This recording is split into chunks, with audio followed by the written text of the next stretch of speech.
إن الحمد لله نحمده ونستعينه ونؤمن به ونتوكل عليه ونعوذ بالله من شرور أنفسنا ومن سيئات أعمالنا من يهده الله فلا مضل له ومن يضلل فلا هادي له أشهد أن لا إله إلا الله وحده لا شريك له وأشهد أن محمدا عبده ورسوله أرسله بالهدى ودين الحق ليظهره على الدين كله ولو كره المشركون اللهم صل على محمد وعلى آل محمد كما صليت على إبراهيم وعلى آل إبراهيم إنك حميد مجيد اللهم بارك على محمد وعلى آل محمد كما باركت على إبراهيم وعلى آل إبراهيم إنك حميد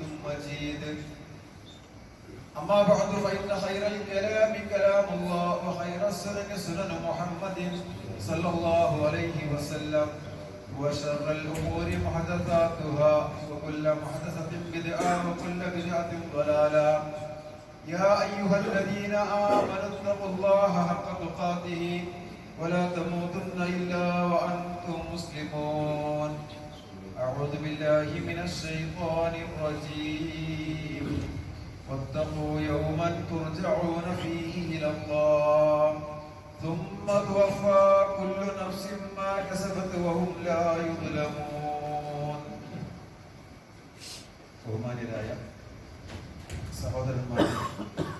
സഹോദരന്മാരെ അല്ലാഹു സുബ്ഹാനഹു വ തആലയുടെ കൽപ്പനകളും നിർദ്ദേശങ്ങളും സൂക്ഷിച്ചും പാലിച്ചും അള്ളാഹുവിന്റെ ഇഷ്ടപ്പെട്ട ആളുകളായി ജീവിക്കണമെന്ന് എന്ന് ആദ്യമായി ഓർമ്മപ്പെടുത്തുകയാണ്, വസിയത്ത് ചെയ്യുകയാണ്. അല്ലാഹു സുബ്ഹാനഹു വ തആല നമുക്കെല്ലാം തൗഫീഖ് നൽകി അനുഗ്രഹിക്കുമാറാവട്ടെ. ദിനംപ്രതി നാം വായിച്ചുകൊണ്ടിരിക്കുന്ന കേട്ടുകൊണ്ടിരിക്കുന്ന വാർത്തകളാണ് അപകട മരണങ്ങൾ. പത്രങ്ങളൊക്കെ എടുത്ത് പരിശോധിച്ചാൽ, ചാനലുകളും ന്യൂസുകളും ഒക്കെ തുറന്നു കഴിഞ്ഞാൽ ദിനേന നമ്മൾ അപകടങ്ങളെ സംബന്ധിച്ച് കാണുകയും കേൾക്കുകയും ഒക്കെ ചെയ്യുകയാണ്. അപകടം, പരിക്ക്, മരണം എന്നൊക്കെ ഒരു നിത്യസംഭവമായി മാറിക്കൊണ്ടിരിക്കുന്ന ഒരു കാലഘട്ടത്തിലാണ് നാം ജീവിക്കുന്നത്. ഇപ്പൊ കഴിഞ്ഞ ദിവസം പ്രവാസ ലോകത്തുള്ള 2 മലയാളി കുടുംബത്തിന്റെ ഞെട്ടിക്കുന്ന അപകട മരണ വാർത്തകൾ നമ്മൾ വായിച്ചവരാണ്. അല്ലാഹു സുബ്ഹാനഹു വ തആല ആ മരണപ്പെട്ടു പോയ ആളുകൾക്ക് മഗ്ഫിറത്തും മർഹമത്തും അനുഗ്രഹിക്കുമാറാവട്ടെ. അല്ലാഹുമ്മ ഗ്ഫിർ ലഹും വർഹംഹും യാ റബ്ബൽ ആലമീൻ. ക്ഷമിക്കുവാനും സഹിക്കുവാനും ഒക്കെ അവരുടെ കുടുംബാംഗങ്ങൾക്ക് അല്ലാഹു തആല കരുത്തും ഈമാനും നൽകി അനുഗ്രഹിക്കുമാറാവട്ടെ. സഹോദരന്മാരെ, സഹോദരിമാരെ, വിശ്വാസികളെ, ഈ ഒരു മരണം നമ്മളോട് വിളിച്ചു പറയുന്നത്, നമുക്ക് നൽകുന്ന ഒരു പാഠം, ഇത്തരത്തിലുള്ള മരണങ്ങള്, അപകടങ്ങളൊക്കെ ജീവിച്ചിരിക്കുന്ന നമുക്ക് വലിയ പാഠമാണ്. സന്തോഷം കളിയാടിയിരുന്ന, സന്തോഷവും ആനന്ദത്തിലും ഒക്കെ ജീവിച്ചുകൊണ്ടിരുന്ന ഒരു കുടുംബം, ഒരു വീട്, ഒരു നാട് പെട്ടെന്ന് താളം തെറ്റിപ്പോവുകയാണ്. ദുഃഖം തളം കെട്ടി നിൽക്കുന്ന ഒരവസ്ഥയിലേക്ക് പെട്ടെന്ന് അവർ മാറിക്കൊണ്ടിരിക്കുക. അതുകൊണ്ട് തന്നെ നമ്മളൊക്കെ മനസ്സിലാക്കേണ്ടത്, അല്ലാഹു സുബ്ഹാനഹു വ തആല നമ്മുടെ ജീവിതത്തിൽ നൽകിയിരിക്കുന്ന സുഖം, ആനന്ദം, സന്തോഷം, സമാധാനം, അതൊന്നും എല്ലാ സമയത്തും നിലനിൽക്കണമെന്നില്ല. ഇപ്പോ അപകടം നടന്ന ഒരു വിഭാഗം, ഒരു ടീം മക്കളെ യതീമുകളാക്കിയിട്ടാണ് അവർ മരണപ്പെട്ടു പോയത്. മാതാപിതാക്കൾ നഷ്ടപ്പെട്ടു. ആ കുട്ടികൾക്ക് ഇനി മാതാപിതാക്കളില്ല, മക്കൾ യതീമുകളായി. പക്ഷേ തൊട്ടടുത്ത മരണം മാതാപിതാക്കള് ബാക്കിയാവുകയും മക്കൾ മരണപ്പെട്ടു പോവുകയും ചെയ്തു. 4ഓളം മക്കള്, ഒരേ പ്രായത്തിലുള്ള ചെറിയ ചെറിയ കുട്ടികൾ, ജീവിതം എന്താണെന്ന് അറിയാത്ത ചെറിയ കുട്ടികള് മരണപ്പെട്ടു പോയ വാർത്ത. 2 അപകടങ്ങളിലായി 9ഓളം ആളുകൾ മരിച്ചു. സഹോദരന്മാരെ, സഹോദരിമാരെ, ഇത് നമ്മുടെ നാട്ടിലാണെങ്കിൽ, നമ്മുടെ കുടുംബത്തിലോ നമ്മുടെ വീട്ടിലോ അല്ലാഹു സുബ്ഹാനഹു വ തആല കാത്തുരക്ഷിക്കുമാറാവട്ടെ. എന്താ നമ്മുടെ അവസ്ഥ? നമ്മുടെ ആകെ ജീവിതത്തിന്റെ താളം തെറ്റിപ്പോയി. ജീവിതത്തിൽ ഉണ്ടാകുന്ന സകല സന്തോഷങ്ങളും സമാധാനങ്ങളും എല്ലാം നമുക്ക് നഷ്ടപ്പെട്ടു. അതിന്റെ ആഘാതത്തിൽ നിന്ന് കയറി പോരാൻ ഒരുപാട് വർഷങ്ങൾ എടുക്കുമെന്ന് നമ്മൾ മനസ്സിലാക്കണം. ഇവിടെയാണ് മറഞ്ഞിരിക്കുന്ന ഈ മരണം എപ്പോഴും നമ്മളെ പിടികൂടുമെന്നുള്ള ഒരു സത്യം നമ്മൾ തിരിച്ചറിയണം. ഒരു കവി പറയുകയുണ്ടായി,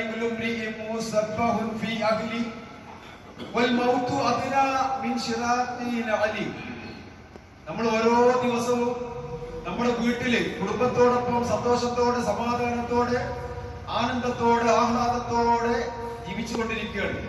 പക്ഷേ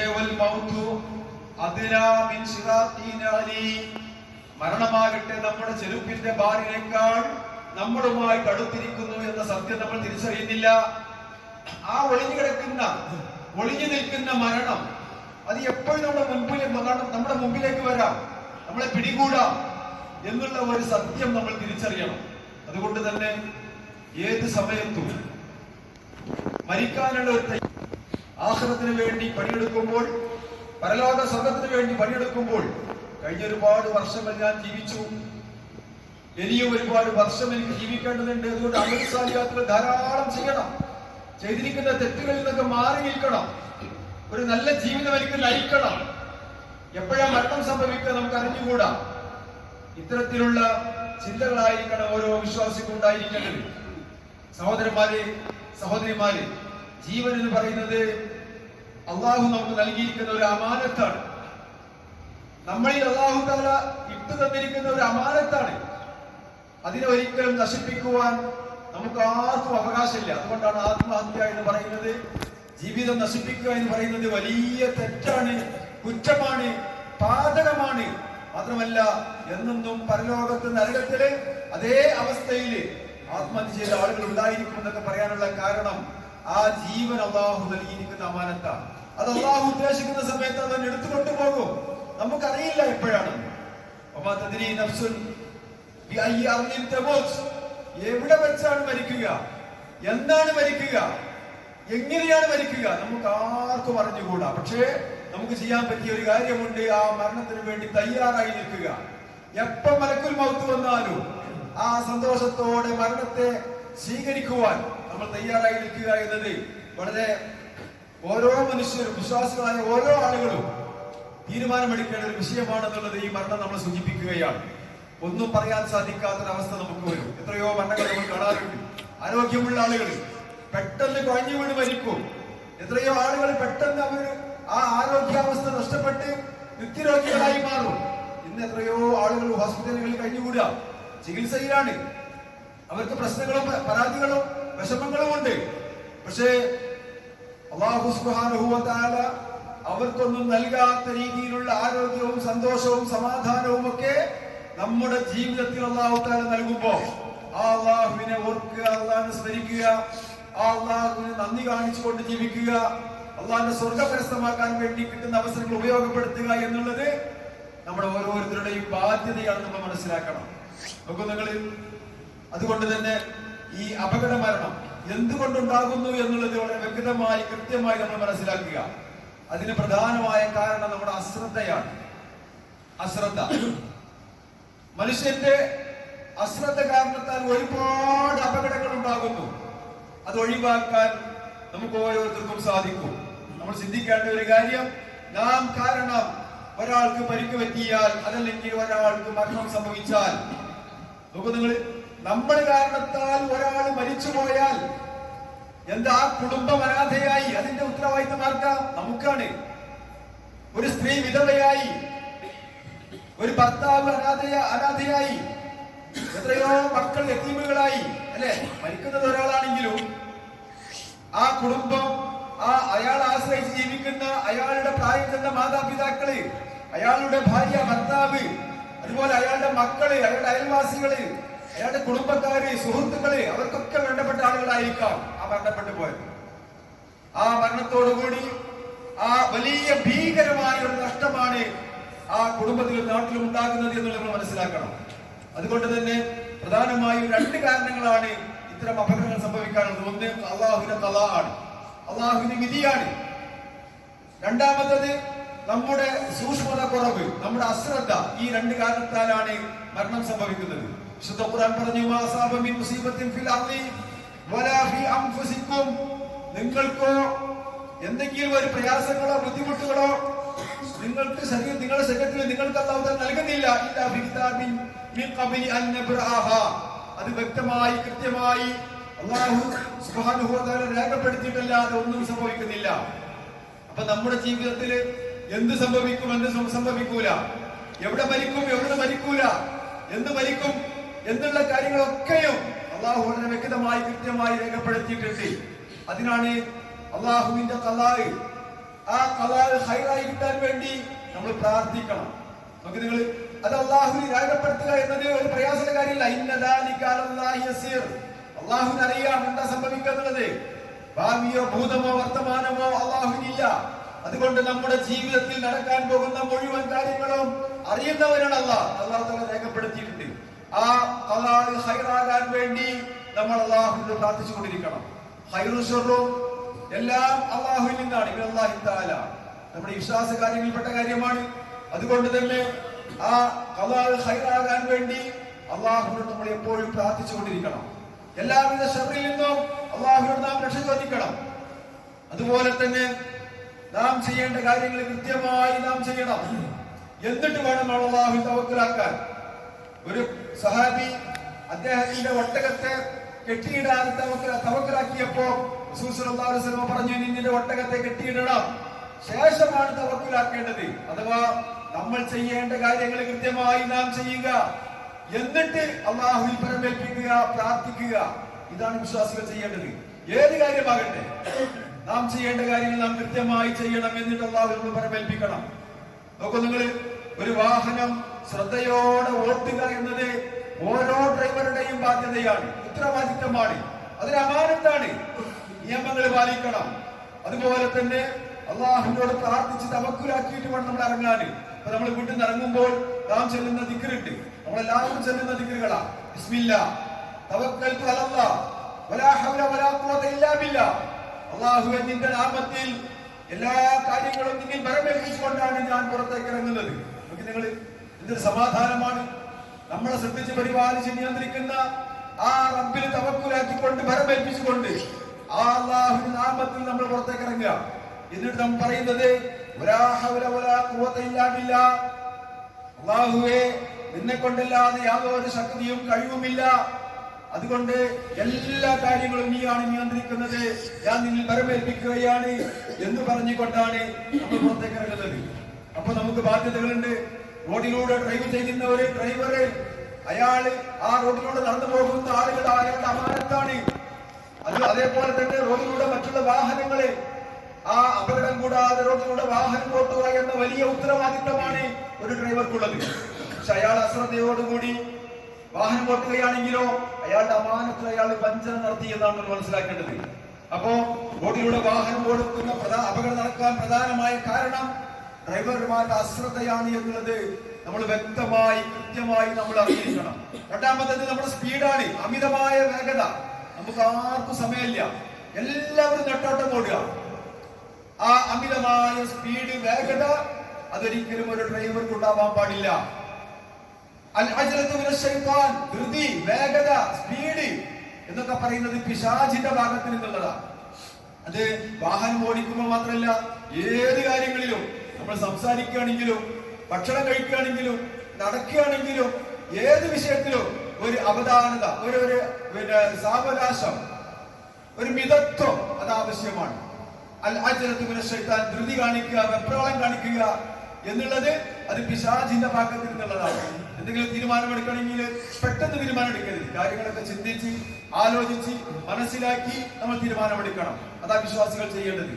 അതുകൊണ്ട് തന്നെ അത് വാഹനം ഓടിക്കുന്ന രംഗത്തായാലും അമിതമായ സ്പീഡ് അതൊരിക്കലും ഒരു വിശ്വാസിയായ ആൾക്ക് പാടില്ല. കാരണം സ്കൂളുകള്, അതേപോലെ തന്നെ ഹോസ്പിറ്റലുകള്, അതേപോലെ തന്നെ മാർക്കറ്റുകൾ, അങ്ങാടികള് ഒക്കെ ഉണ്ടാകും. അവിടെയൊക്കെ വളരെ ശ്രദ്ധാപൂർവം ശ്രദ്ധിച്ചും അതേപോലെ ജാഗ്രതയോടുകൂടിയും വാഹനം ഓടിക്കണം എന്നുള്ളത് അത് ഇസ്ലാമിന്റെ നിയമമാണ്. അതുപോലെ തന്നെ ഓവർടേക്ക് ചെയ്യുന്ന സമയം ഒക്കെ നമ്മൾ ഡ്രൈവർ ശ്രദ്ധിക്കേണ്ട കാര്യമാണ്, പ്രത്യേകിച്ച് ഓട്ടോറിക്ഷക്കാര്. അതുപോലെ തന്നെ ബൈക്ക്, ടൂ വീലറിന്റെ ആളുകള് ഒക്കെ പെട്ടെന്നാണ് അവരുടെ ഓവർടേക്ക് വരിക. പെട്ടെന്ന് ഒടിക്കലും വളക്കലും ഒക്കെ സംഭവിക്കും. ഇതൊക്കെയാണ് അധിക അപകടങ്ങൾക്കും കാരണം. സഹോദരന്മാരെ, സഹോദരിമാരെ, നമ്മൾ വിശ്വാസികളാണെങ്കിൽ നാം ചെയ്യുന്ന ഓരോ കർമ്മങ്ങളും അള്ളാഹു ചോദ്യം ചെയ്യുന്ന വിഷയമാണ്. ഒരു ഡ്രൈവർ അയാളുടെ അമാനത്തിന് വഞ്ചന നടത്തിയാൽ, അയാൾ കാണിക്കേണ്ട സൂക്ഷ്മതയിൽ അയാൾ പോരായ്മ വരുത്തിയാൽ അതിന് വ്യക്തമായും കൃത്യമായും അയാൾ മറുപടി പറയണമെന്നുള്ളത് നമ്മൾ മനസ്സിലാക്കുക. അതേപോലെ മദ്യം ഉപയോഗിച്ചുകൊണ്ട്, ലഹരി പദാർത്ഥം ഉപയോഗിച്ചുകൊണ്ട്, അതുപോലെ തന്നെ സഡേഷനുള്ള മരുന്നുകൾ കഴിച്ചുകൊണ്ടൊന്നും ഒരാളും വാഹനം ഓടിക്കാൻ ഇസ്ലാം അനുവദിക്കുന്നില്ല. ഇന്നത്തെ അവസ്ഥ, മൊബൈൽ ഫോൺ ചെവിയിൽ വെച്ചുകൊണ്ടാണ് വാഹനം ഓടിക്കുന്നത്. പല ഡ്രൈവർമാരും, ടൂ വീലറിൽ സഞ്ചരിക്കുന്ന ആളുകൾ പോലും ഒരു ചെവിയിൽ മൊബൈൽ വെച്ചുകൊണ്ട് വാഹനം ഓടിക്കുന്ന, അശ്രദ്ധയോടുകൂടി വാഹനം ഓടിക്കുന്ന അവർ ശ്രദ്ധിക്കണം. തന്റെ മുമ്പിലുള്ള റോഡിലൂടെ നടന്നു പോകുന്ന സ്ത്രീകള്, കുട്ടികള്, വയോവൃദ്ധന്മാര്, പാവങ്ങളായ ആളുകള്, ഇവരൊക്കെ അയാളുടെ അമാനത്താണ്. അവർക്ക് എന്തെങ്കിലും പരിക്കുകൾ പറ്റിക്കഴിഞ്ഞാൽ വളരെ കൃത്യമായി വ്യക്തമായി അതിന് മറുപടി അല്ലാഹു തആല ചോദിക്കുമെന്നുള്ള കാര്യം നമ്മൾ മനസ്സിലാക്കണം. അതുപോലെ തന്നെ വാഹനങ്ങൾ തമ്മിലുള്ള ഡിസ്റ്റൻസ്, അകലം, ഇതൊക്കെ ഒരു ഡ്രൈവർ അറിഞ്ഞിരിക്കണം. അത് അറിഞ്ഞ ആളുകൾ മാത്രമേ റോഡിലൂടെ വാഹനം ഓടിക്കാൻ പാടുള്ളൂ. ആ വാഹന നിയമ ലംഘനം നടത്തുക എന്ന് പറയുന്നത്, റോഡിലൂടെ ഓടിക്കുമ്പോഴുള്ള നിയമമുണ്ടല്ലോ, ആ നിയമത്തിന് ലംഘനം നടത്തുക അത് വലിയ പാപമാണ്, കുറ്റമാണ്, അത് ഹറാമാണ്, നിഷിദ്ധമാണ്. അതുകൊണ്ട് അതൊക്കെ അറിഞ്ഞ ഒരാൾക്ക് മാത്രമേ റോഡിലൂടെ വാഹനം ഓടിക്കാൻ അവകാശമുള്ളൂ. ഇതൊക്കെ ഇസ്ലാമിന്റെ നിയമങ്ങളാണ്. ഹെൽമറ്റ് ധരിക്കണമെന്ന് പറഞ്ഞാൽ ഹെൽമറ്റ് ധരിച്ചിരിക്കണം. സീറ്റ് ബെൽറ്റ് ധരിക്കണമെന്ന് പറഞ്ഞാൽ സീറ്റ് ബെൽറ്റ് ധരിച്ചിരിക്കണം. അതുപോലെ തന്നെ സിഗ്നൽ കൊടുക്കേണ്ട സ്ഥലങ്ങളിൽ സിഗ്നൽ കൊടുക്കണം. ഇതൊന്നും ശ്രദ്ധിക്കാത്ത ആളുകൾ വാഹനം ഓടിക്കുക. പക്ഷെ ഒരു മുസ്ലിമിനെ സംബന്ധിച്ചിടത്തോളം റോഡിലൂടെ വാഹനം ഓടിക്കുക എന്ന് പറയുന്നത് നിസ്സാര കാര്യമായി കരുതണ്ട. അയാൾക്ക് വലിയ ഉത്തരവാദിത്തമുണ്ട്. ഈ ഉത്തരവാദിത്തത്തിൽ വല്ല വീഴ്ചയും പോരായ്മയും വരുത്തുന്നുണ്ടെങ്കിൽ അതിന്റെ കുറ്റം, അതിന്റെ പാപം അയാൾക്കുണ്ടായിരിക്കുമെന്ന് വ്യക്തമായി നമ്മൾ മനസ്സിലാക്കുക. അതുപോലെ തന്നെ ഉറക്കം വരുന്ന അവസ്ഥയിൽ വാഹനം ഓടിക്കാൻ പാടില്ല. നോക്കൂ നിങ്ങൾ, നമസ്കാരം പോലും നമുക്ക് ഉറക്കണ്ടെങ്കിൽ ഉറങ്ങിയതിനു ശേഷം, ആ ക്ഷീണം മാറ്റിയതിനു ശേഷം നിസ്കരിക്കട്ടെ. വിശപ്പുണ്ടെങ്കിൽ ഭക്ഷണം കഴിച്ചിട്ട് നിസ്കരിക്കട്ടെ. മലമൂത്ര വിസർജനത്തിന് ആവശ്യമുണ്ടെങ്കിൽ അത് നിർവഹിച്ചതിനു ശേഷം നിസ്കരിക്കട്ടെ. എന്നതുപോലെ വളരെ കൃത്യമായി വ്യക്തമായി റോഡിലൂടെ വാഹനം ഓട്ടാനുള്ള ഒരു ആരോഗ്യവും ഒരു ധൈര്യവും ഒക്കെ ഉണ്ടെങ്കിൽ മാത്രമേ റോഡിലൂടെ വാഹനം ഓടിക്കാൻ അവകാശമുള്ളൂ. എന്നാൽ തന്നെയും വാഹനം ഓടിക്കുന്ന സമയത്ത് അതിന്റെ ബ്രേക്കുകൾ ചെക്ക് ചെയ്യണം.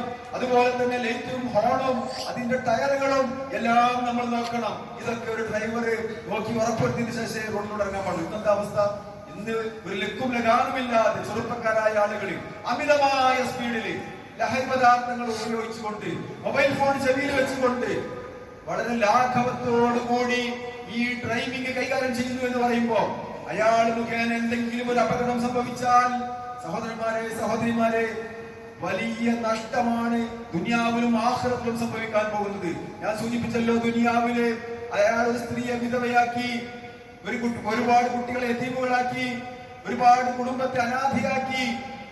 ഈ ഒരു അവസ്ഥക്ക് പുറമെ നാളെ പരലോകത്ത് അല്ലാഹു സുബ്ഹാനഹു വ തആലയുടെ കഠിനമായ ശിക്ഷയ്ക്ക് അയാൾ കാരണക്കാരനായി തീരും.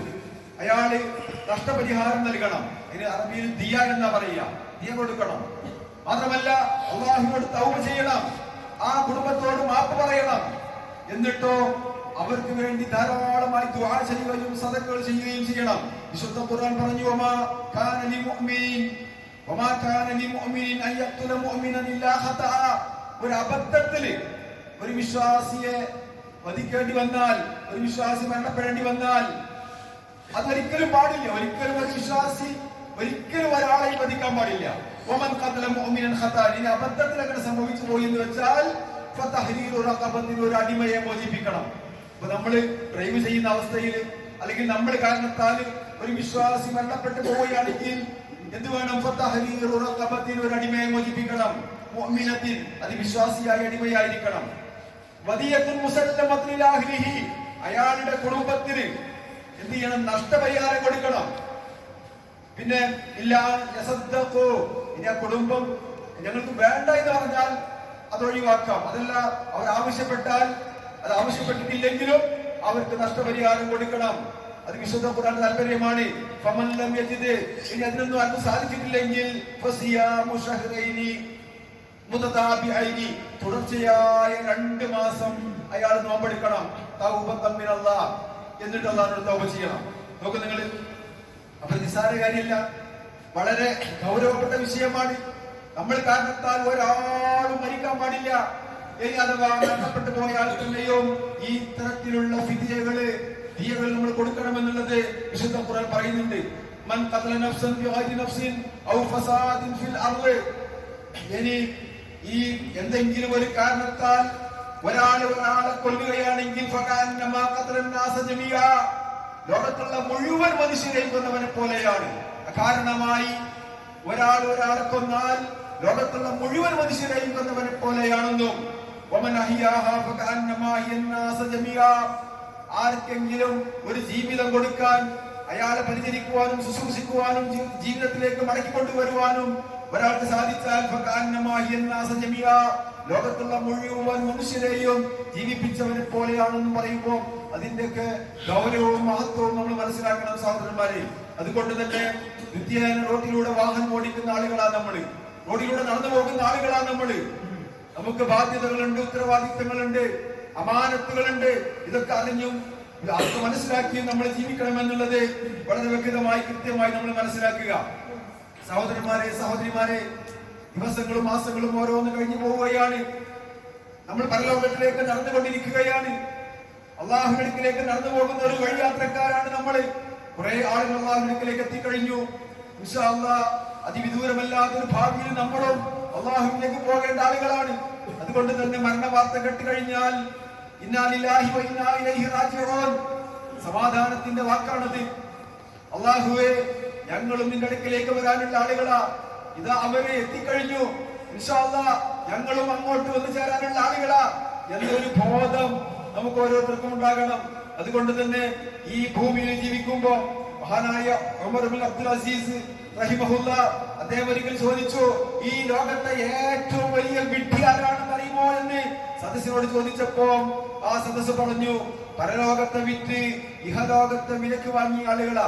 എന്ന് വെച്ചാല് പരലോകത്തെ മറന്ന് സ്വർഗത്തെ മറന്നുകൊണ്ട് ഈ ഭൂമിയിൽ ജീവിക്കുന്ന ആളുകളാണ് വലിയ വിഡ്ഢി എന്ന് പറഞ്ഞപ്പോ മഹാനായ ഉമർ ഇബ്നു അബ്ദുൽ അസീസ് റഹിമഹുല്ലാഹ് അദ്ദേഹം പറഞ്ഞു, എന്നാൽ അതിനേക്കാൾ വലിയ വിഡ്ഢിയുണ്ട്.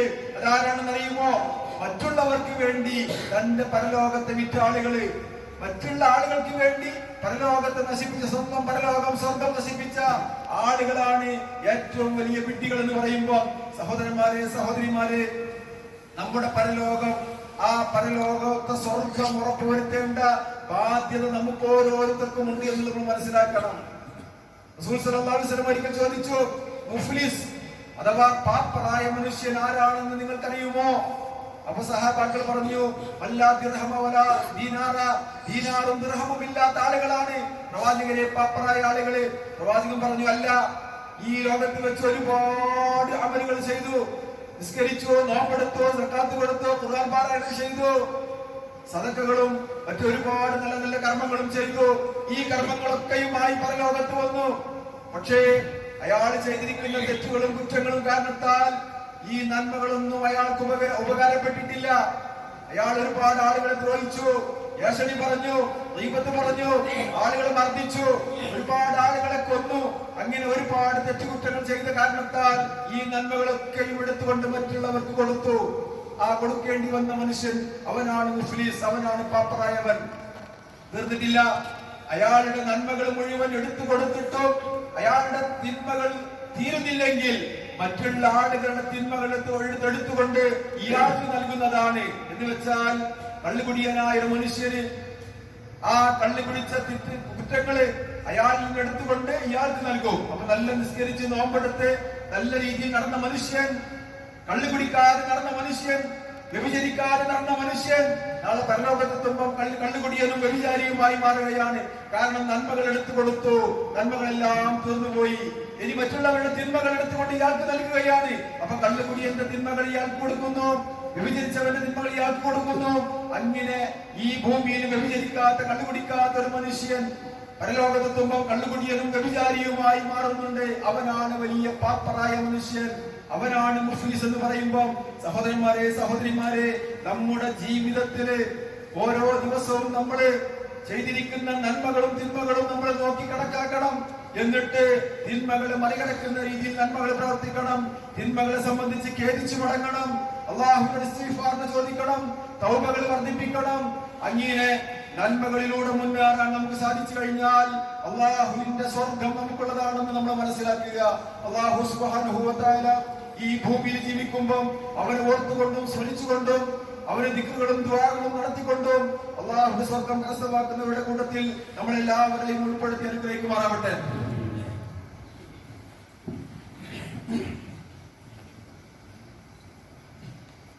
അൽഹംദുലില്ലാഹ് വസ്സലാത്തു വസ്സലാമു അലാ റസൂലില്ലാഹ് വഅലാ ആലിഹി വസഹ്ബിഹി അജ്മഈൻ. അമ്മാ ബഅദ് ഇത്തഖുല്ലാഹ ഇബാദല്ലാഹ്. സഹോദരന്മാരെ, സഹോദരിമാരെ, ഖുർആൻ സുന്നത്ത് പറഞ്ഞ് അനുസരിച്ചും ജീവിക്കണമേ എന്ന് ഒരിക്കൽ കൂടി ഓർമ്മപ്പെടുത്തുകയാണ്, വസിയത്ത് ചെയ്യുകയാണ്. ഞാൻ നിങ്ങളെ ഓതി കേൾപ്പിച്ച ആയത്ത് വിശുദ്ധ ഖുർആനിലെ 2-ാമത്തെ അധ്യായം സൂറത്തുൽ ബഖറയിലെ 281-ാമത്തെ ആയത്താണ്. വത്തഖൂ യൗമൻ, നിങ്ങൾ ഒരു ദിവസത്തെ സൂക്ഷിക്കണം. തുർജഊന ഫീഹി ഇലല്ലാഹ്, ആ ദിവസം നിങ്ങൾ എല്ലാവരും അല്ലാഹുവിലേക്ക് മടക്കപ്പെടുന്ന ദിവസമാണ്. സുമ്മ തുവഫാ കുല്ലു നഫ്സിൻ മാ കസബത്, നിങ്ങൾ എന്താണോ ചെയ്തത് അതിന് പരിപൂർണമായ പ്രതിഫലം നൽകുന്ന ദിവസമാണ്. വഹും ലാ യുദ്ലമൂൻ, അല്ലാഹു ഒരാളോടും അക്രമം കാണിക്കൂല. അവ നാളെ പരലോകത്ത് ഈ ദുനിയാവിൽ വെച്ച് നാം ചെയ്തിരിക്കുന്ന മുഴുവൻ കർമ്മങ്ങൾക്കും അമലുകൾക്കും പരിപൂർണമായ പ്രതിഫലം നൽകുന്ന ഒരു ദിവസമാണ് പരലോകം. ആ പരലോകത്തെ നിങ്ങൾ സൂക്ഷിക്കണമെന്ന് പറയുമ്പോൾ സഹോദരന്മാരെ, സഹോദരിമാരെ, വിശ്വാസികളെ, നമ്മുടെ ദുനിയാവില് ഓരോ ദിവസവും വളരെ പ്രധാനപ്പെട്ട ദിവസമാണ് നമ്മൾ മനസ്സിലാക്കുക. അള്ളാഹുവിന്റെ സ്വർഗം കരസ്ഥമാക്കാൻ ആർക്ക് സാധിച്ചോ അയാൾക്ക് മരണസമയത്ത് സന്തോഷമായിരിക്കും. എവിടെ വെച്ച് മരിച്ചാലും എങ്ങനെ മരിച്ചാലും സന്തോഷമായിരിക്കും. അതേസമയത്ത് അള്ളാഹുവിന്റെ പരലോകത്തെ സ്വർഗം നഷ്ടപ്പെടുത്തി ദുനിയാവിന്റെ ആഡംബരങ്ങളിൽ ആകൃഷ്ടരായിക്കൊണ്ട് അള്ളാഹുവിനെയും അള്ളാഹുവിന്റെ ദീനിനെയും അള്ളാഹുന്റെ സ്വർഗത്തെയും ഒക്കെ മറന്നുകൊണ്ടാണ് ജീവിക്കുന്നതെങ്കിൽ അയാൾക്ക് മരണസമയത്ത് വലിയ പ്രയാസമായിരിക്കും. ഈ ദുനിയാവിൽ ജീവിക്കുമ്പോൾ നമ്മുടെ ബാധ്യത നമ്മൾ തിരിച്ചറിയേണ്ടതുണ്ട്. അതൊരിക്കലും നമ്മൾ വിസ്മരിച്ചു പോകരുത്. എന്തിനാ ജീവിക്കുന്നത്? പരലോക സ്വർഗം കരസ്ഥമാക്കാൻ. ആ പരലോകത്ത് എനിക്ക് സ്വർഗം ലഭിക്കണമെങ്കിൽ ഞാൻ അമലുകൾ ചെയ്യണം, ഞാൻ പ്രവർത്തിക്കണം, ഞാൻ എന്റെ ഈമാൻ ശരിയായിരിക്കണം, ഞാൻ അള്ളാഹുവിനെ കൃത്യമായി അറിഞ്ഞിരിക്കണം, പോരാ അള്ളാഹുവിനെ ആരാധിച്ചിരിക്കണം, പോരാ അള്ളാഹുവിനെ മാത്രം ആരാധിക്കണം. അള്ളാഹുവിനെ ആരാധിക്കുന്ന വിഷയത്തിൽ ഒരാളെയും പങ്കുചേർക്കാൻ പാടില്ല. ശിർക്കിന്റെ ഒരു അംശം പോലും എന്റെ ജീവിതത്തിൽ ഉണ്ടാവാൻ പാടില്ല. എന്നുള്ള സ്വർഗം എനിക്കുള്ളതാണ്. നമുക്ക് നിങ്ങൾ അപ്പൊ മലക്കുൽ മൗത്ത് വരുന്ന സമയത്ത് നമുക്ക് സന്തോഷത്തോടെ മരണത്തെ സ്വീകരിക്കാൻ സാധിക്കും. വലദത്തുക ഉമ്മുക യബ്ന ആദമ ബാക്കിയ വന്നാസു ഹൗലക യൽഹഖൂന സുറൂറാ. നിന്റെ ഉമ്മ നിന്നെ പ്രസവിച്ചപ്പോ അന്നേരം നീ കരയാണ്, പൊട്ടിക്കരഞ്ഞുകൊണ്ടാണ് നീ ഭൂമിയിലേക്ക് വന്നത്. പക്ഷേ നീ പൊട്ടി കരഞ്ഞപ്പോഴും നിന്റെ ചുറ്റുഭാഗത്തുമുള്ള ആളുകള്, നിന്റെ കുടുംബക്കാര്, വേണ്ടപ്പെട്ട ആളുകള് അവര് പൊട്ടി ചിരിക്കുകയായിരുന്നു. നീ പൊട്ടി കരയുമ്പോ അത് കണ്ട് അവര് പൊട്ടി ചിരിക്കുകയായിരുന്നു. പക്ഷേ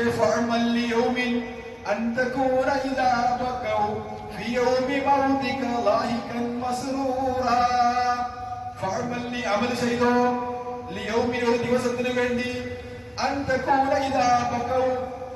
അന്ന് നിന്റെ കൂടെയുള്ള നിന്റെ കുടുംബക്കാര്, ചുറ്റുഭാഗത്തുമുള്ള മുഴുവൻ ആളുകളും പൊട്ടി കരയുന്ന സമയത്ത് സന്തോഷത്തോടെ പൊട്ടിച്ചിരിച്ചുകൊണ്ട് അള്ളാഹുവിന്റെ മലായികത്തെ കണ്ടുമുട്ടുവാനും മരണം നൽകുവാനും നിനക്ക് സാധിക്കണമെങ്കിൽ നീ പ്രവർത്തിക്കണം, ദുനിയാവിൽ വെച്ച് പ്രവർത്തിക്കണം. അപ്പൊ സ്വർഗവും നരകവും തീരുമാനിക്കാനുള്ള ഒരു സ്ഥലമാണ് ഈ ദുനിയാവ്, ഈ ജീവിതം. ഇവിടെ നമുക്ക് അല്ലാഹു തആല ഒരു ദിവസം, ഒരു മാസം, ഒരു വർഷമൊക്കെ ജീവിക്കാൻ തൗഫീഖ് നൽകിയിട്ടുണ്ടെങ്കിൽ അതൊരു വലിയ അനുഗ്രഹമാണ്. പരലോകത്തേക്ക് സ്വർഗം കരസ്ഥമാക്കാനുള്ള അവസരമാണെന്ന് മനസ്സിലാക്കിക്കൊണ്ട് നമ്മൾ പ്രവർത്തിക്കണം.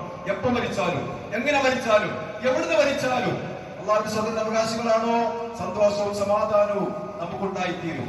നമുക്ക് നിങ്ങൾ ചെറിയ കുട്ടികളൊക്കെ മരിക്കുമെന്ന് പറഞ്ഞാൽ വലിയ പ്രയാസത്തിന്റെ കാര്യമാണ്. രക്ഷിതാക്കൾക്ക് ഉൾക്കൊള്ളാൻ സാധിക്കൂല. നമ്മുടെ വീട്ടിലെ കുടുംബത്തിലെ ഒരു മകൻ നടന്നാൽ മതി, നമുക്കത് മാസങ്ങളോളം നമ്മുടെ മനസ്സിൽ, വർഷങ്ങളോളം മനസ്സിലുണ്ടാവും. 1, 2, 3, 4 മരണങ്ങള്, അഥവാ ഒരു ബാപ്പന്റെ ഇമ്മന്റെയും 4 കുട്ടികൾ ഒരുമിച്ചായിട്ട് പോകുമ്പോ ആ ആഘാതത്തിൽ നിന്ന് കരകയറുന്ന ഒരല്പം പ്രയാസമാണ്. അല്ലാഹുവിന്റെ പ്രവാചകൻ സല്ലല്ലാഹു അലൈഹി വസല്ലം പറഞ്ഞു, ചെറിയ കുട്ടികൾ മരണപ്പെട്ടു പോയാൽ അവര് നാളെ പരലോകത്ത് മാതാപിതാക്കൾക്ക് വേണ്ടി ശഫാഅത്ത് പറയും, ശുപാർശ പറയും.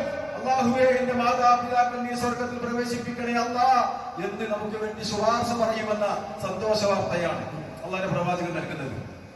മാത്രമല്ല, ആ കുട്ടികൾ കാരണത്താൽ മാതാപിതാക്കൾക്ക് സ്വർഗം ലഭിക്കുമെങ്കിൽ വലിയ ആശ്വാസമല്ലേ?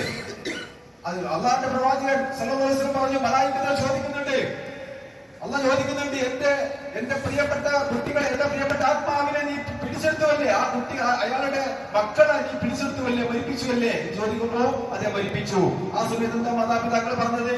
അവരില്ല പറഞ്ഞു, ശരി, ആ ക്ഷമിച്ച കാരണത്താൽ അവർക്ക് നീ സ്വർഗത്തിൽ ഒരു ഭവനം കൊടുക്ക്, ബൈത്തുൽ ഹംദ് എന്നതിന് പേര് കൊടുക്ക്. അങ്ങനെ ചെറിയ കുട്ടികൾ മരണപ്പെട്ട മാതാപിതാക്കൾക്ക് വേണ്ടി സ്വർഗത്തിൽ ഒരു ഭവനം, ഒരു വീട്, ഒരു കൊട്ടാരം അല്ലാഹു സുബ്ഹാനഹു വ തആല ഓഫർ നൽകുകയാണ്. അതിന് ബൈത്തുൽ ഹംദ് എന്ന് പറയാ. കാരണം എന്താ? അതിന് മാത്രം പ്രതിഫലമാണ് ആ ക്ഷമക്കുള്ളത്. നല്ല ക്ഷമ വേണം. അത് ഈ മാനുള്ള ആളുകൾക്കേ സാധിക്കുള്ളൂ. അതുകൊണ്ട് മരണം അതൊരിക്കലും നമ്മൾ വിഷമിക്കേണ്ട ആവശ്യമില്ല. ഒരു വിശ്വാസിയുടെ മരണത്തോടു കൂടി ആശ്വാസമാണ്, സന്തോഷമാണ്, സമാധാനമാണ്, അല്ലാഹുവിന്റെ സ്വർഗ്ഗമാണ്. അതിനുവേണ്ടി നമ്മൾ വിശ്വാസം ശരിപ്പെടുത്തണം, ഈമാൻ ശരിപ്പെടുത്തണം, അമലുകൾ ശരിപ്പെടുത്തണം. അല്ലാഹു സുബ്ഹാനഹു വ തആല നമുക്ക്